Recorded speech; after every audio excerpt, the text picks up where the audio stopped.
കോഴിക്കോട് മണ്ഡലത്തിൽ പ്രചാരണ ചൂടിലാണ് സ്ഥാനാർത്ഥികൾ. വികസനം തന്നെയാണ് പ്രധാന ചർച്ച.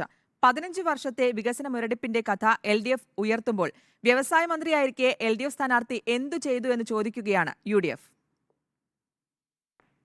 അധിക്ഷേപ പരാമർശങ്ങളില്ല, അനാവശ്യ ആരോപണ പ്രത്യാരോപണങ്ങളുമില്ല.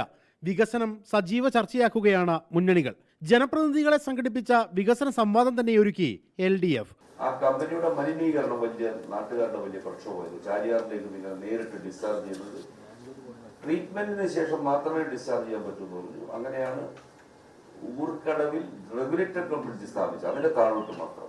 ഇങ്ങനെയെല്ലാം വന്നപ്പോൾ ഒരു കാലത്ത് ബ്ലൂ ചിപ്പ് കമ്പനി എന്നറിയപ്പെട്ടിരുന്ന ഗ്രാസിലിന്റെ മാവൂർ യൂണിറ്റ് നോൺ വയബിൾ. അതാണ് ഇത് പൂട്ടാൻ കാരണം.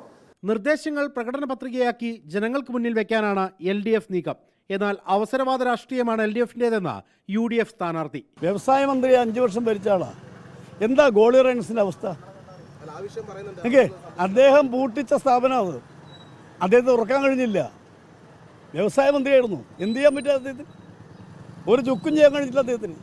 ഞാൻ പറഞ്ഞു വരുന്നത്, ഇത് തീർത്തും രാഷ്ട്രീയമാണ്. ഇവർ രാഷ്ട്രീയ ലക്ഷ്യത്തിന് വേണ്ടിയുള്ള ഇതൊരു അവസരവാദ രാഷ്ട്രീയം പ്രയോഗിക്കാൻ സമയമായി കാണുകയാണ്. അനാവശ്യ വാദപ്രതിവാദങ്ങൾക്ക് അപ്പുറത്ത് വികസനം ചർച്ചയാക്കുന്നത് എന്തുകൊണ്ടും വോട്ടർമാർക്കും ഗുണകരമാണ്. ആര് ജയിച്ചാലും നാടിന്റെ വികസനം തന്നെയാണല്ലോ വോട്ടർമാരും പ്രതീക്ഷിക്കുന്നത്. റിപ്പോർട്ടർ, കോഴിക്കോട്.